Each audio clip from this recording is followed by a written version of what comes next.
Welcome, everybody, to Taking Control, the ADHD podcast. I'm Pete Wright. That's Nikki Kinzer.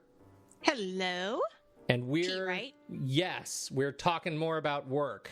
Putting my HR hat back on. I like your HR hat. Goes with everything. It does, right? It's a great hat.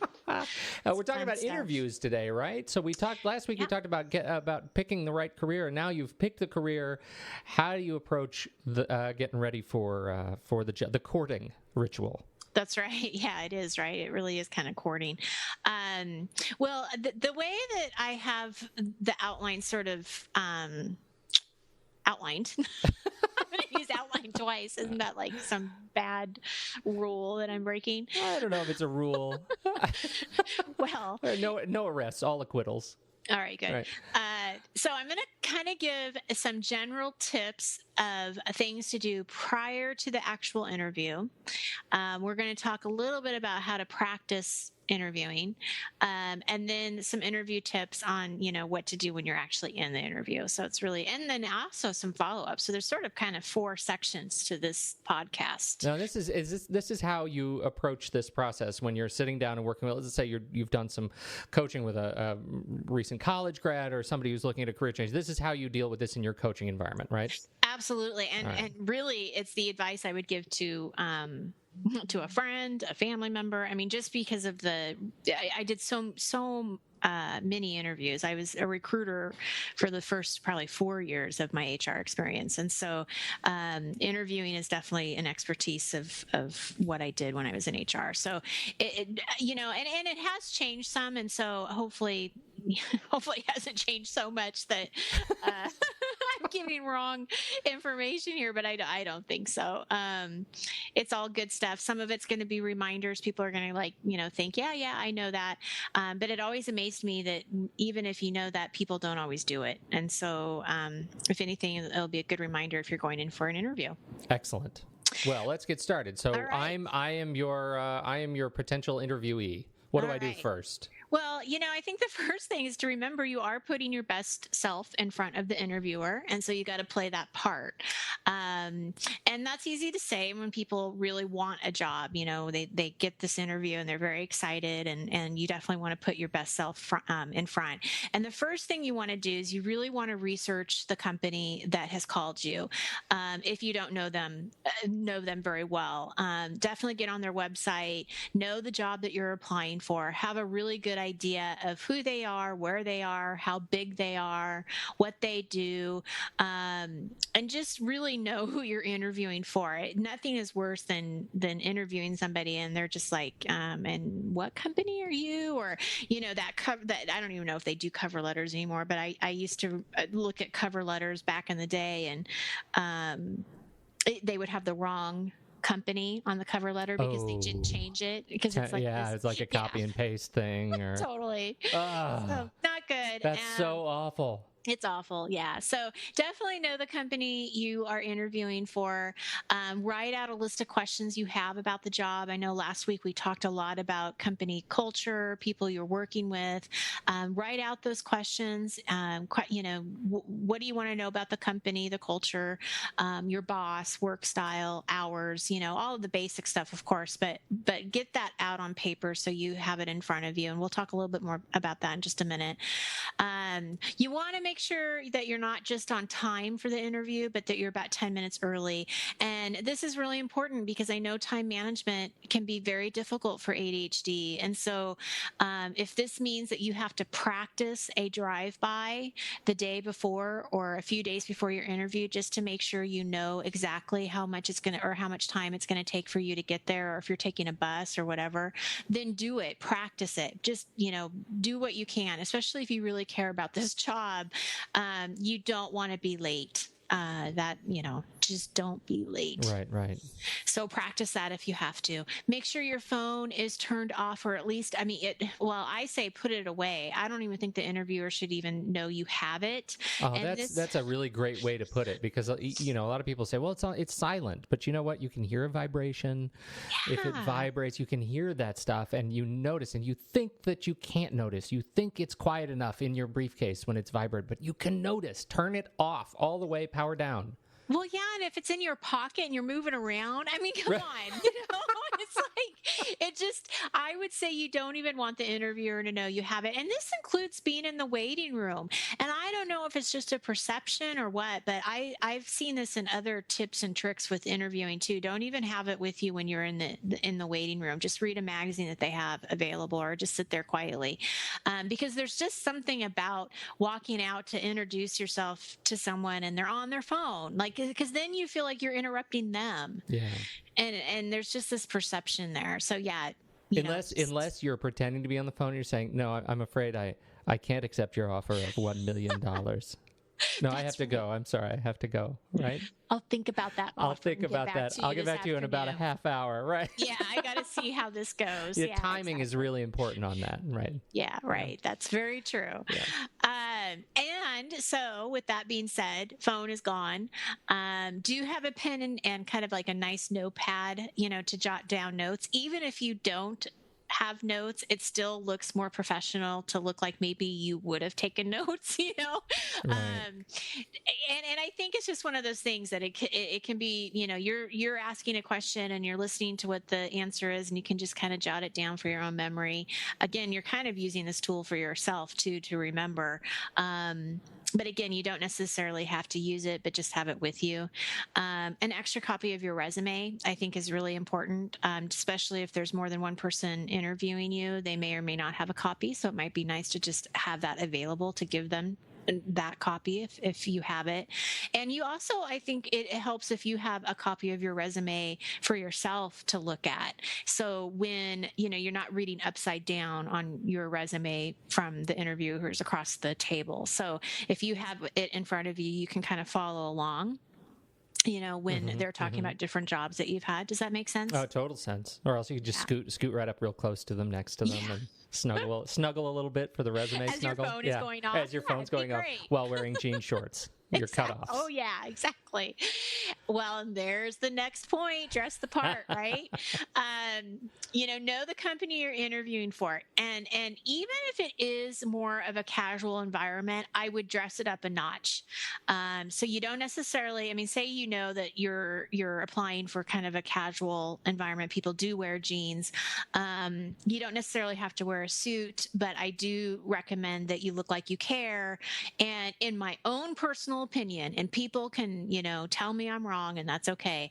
In my own personal opinion, I wouldn't wear jeans, even if you know that it's okay to wear jeans. Now, I guess if it's a construction job or something like that, it could be a different story. So it may not always be that way. But my personal preference is that you step it up a little bit and almost act like you're going, what would you wear to church, or what would you wear to a wedding, or yeah, I had somebody tell me they always appreciate when people dress up one notch. Right. Yeah. So whatever that is, if it's a jeans culture, wear slacks or khakis and a nice shirt. Exactly. If it's slacks or khakis and a nice shirt, put on a blazer. At what point, here in Portland, it takes an awful lot to get you to strap on a tie for men. But that's really what we're talking about. Make sure you're always outdressing the interviewer by just a notch. Just a notch, because again, it's that best self that you're putting forward, and that first impression is important. And with that being said, make sure your clothes are in good shape, that they're not wrinkled, that there's nothing too distracting. Like if you're a woman, don't wear tons of jewelry, or heavy perfume or cologne. Please don't wear heavy perfume or cologne. We actually just had an experience with my daughter's teacher, who had to send a note out to parents saying, I am extremely sensitive to smells, and it gives me an allergic headache almost immediately. Please don't come into my classroom or conferences or anything wearing heavy perfume. And that's something I think we have to be sensitive of in this, this day and age. It's just subdued. Right. Yeah, exactly. Just take that part of it down a notch. Yeah, crank it down just a notch. Don't exactly. Yeah. So, and this last point is really funny to me. But it is practice your handshake. I know it seems so strange, but as an interviewer, I'm telling you, we notice if you're going to break my hand, and I notice if your handshake is really wimpy. So you have to practice it. And the best advice I can give is, be confident, give them a nice firm handshake, look at them straight in the eye, say, it's a pleasure to meet you, thank you for having me today, and just be that presence, be that strong enough presence that you're confident and you're excited, and smile. Don't do that without the smile. Make sure you smile. Oh, yeah. But that first impression, that first minute is really important, in my opinion. Again, this is just my opinion, but practice it with your partner, with your friends, with your mom, your dad, whatever. That's a tough one for me to imagine somebody saying you don't need to practice your handshake.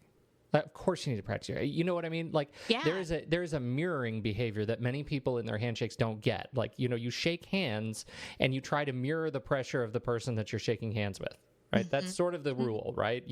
As long as you're not outdoing the person you're shaking hands with, you'll end up at a comfortable, firm squeeze. Right. That's what you practice. And it's okay to practice with somebody, with your kids, with your spouse, with your partner, with the friends. It's okay. Or just be aware of it as you're shaking hands. Be constantly aware. Am I going too far? Am I trying to put on airs by squeezing too hard? Right? That doesn't make a good impression.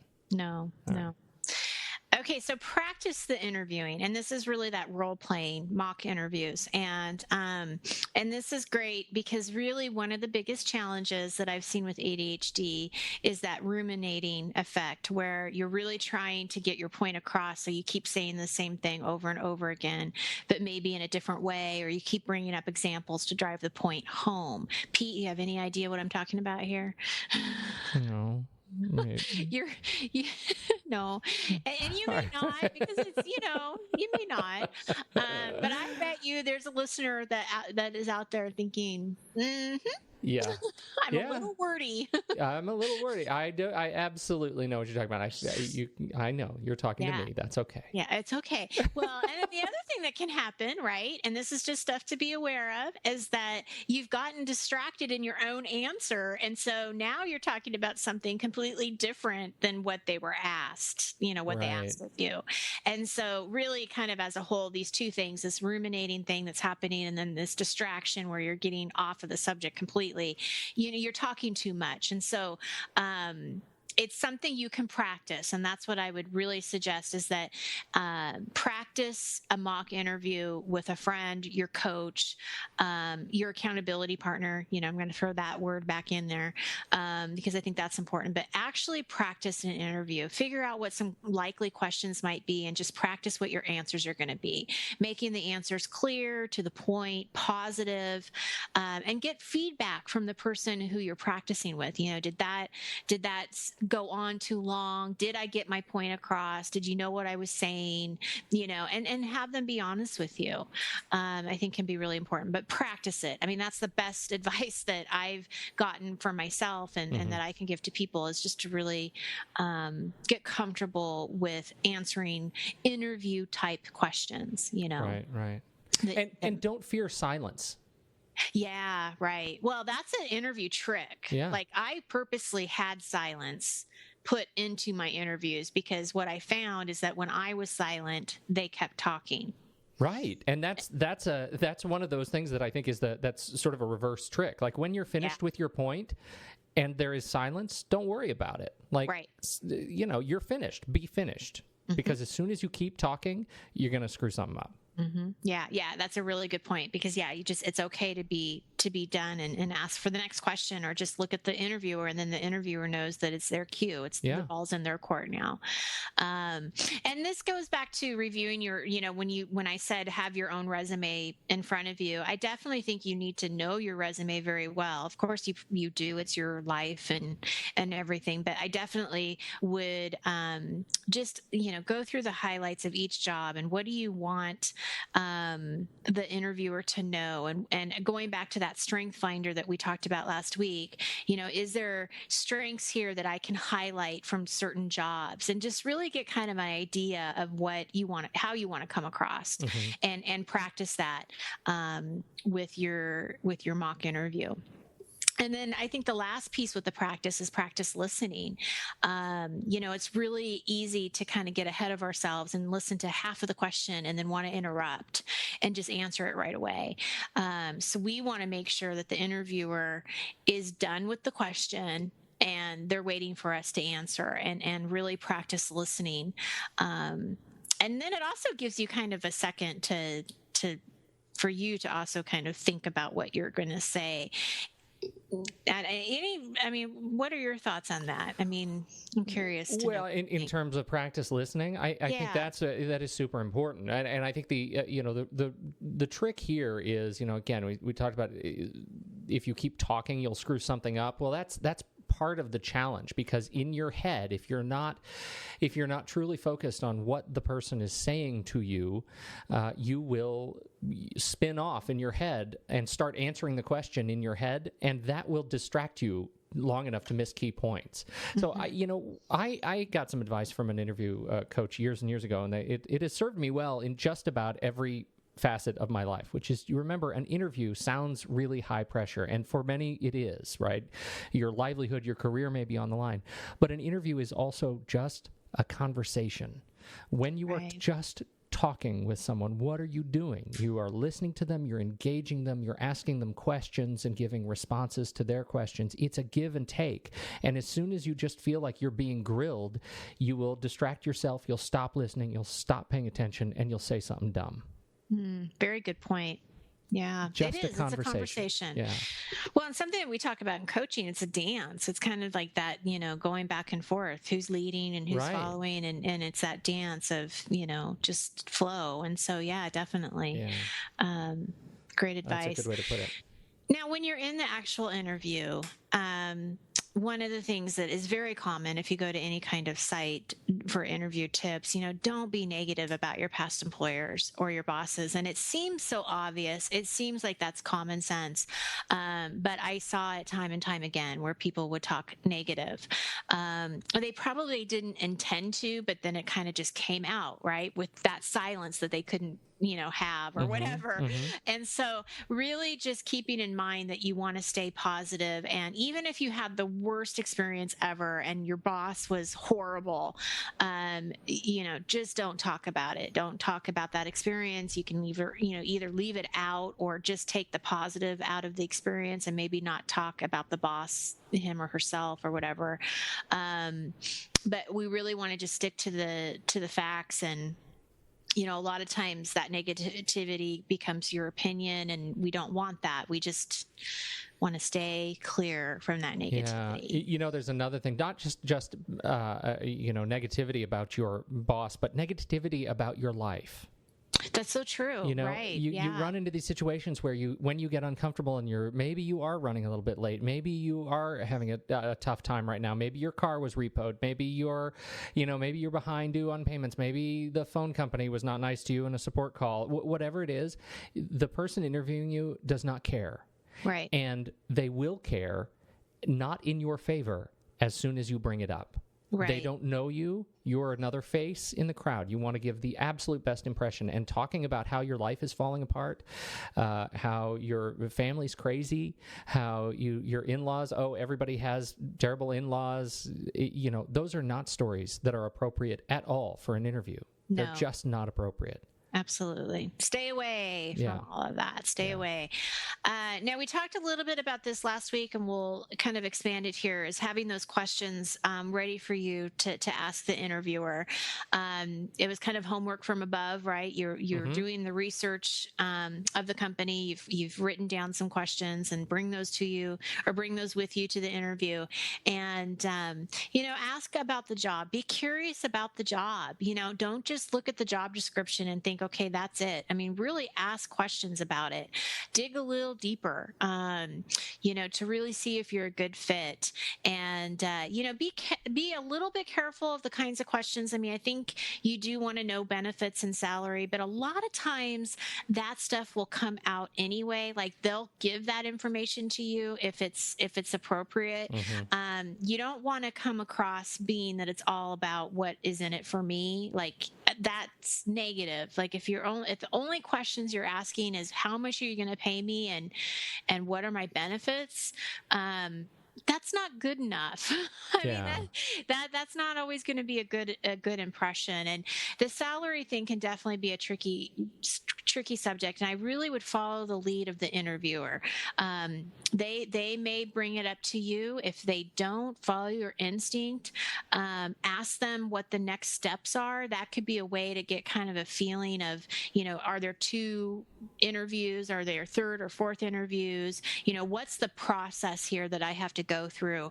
And that may clue you in on whether or not it's the time to even talk about salary.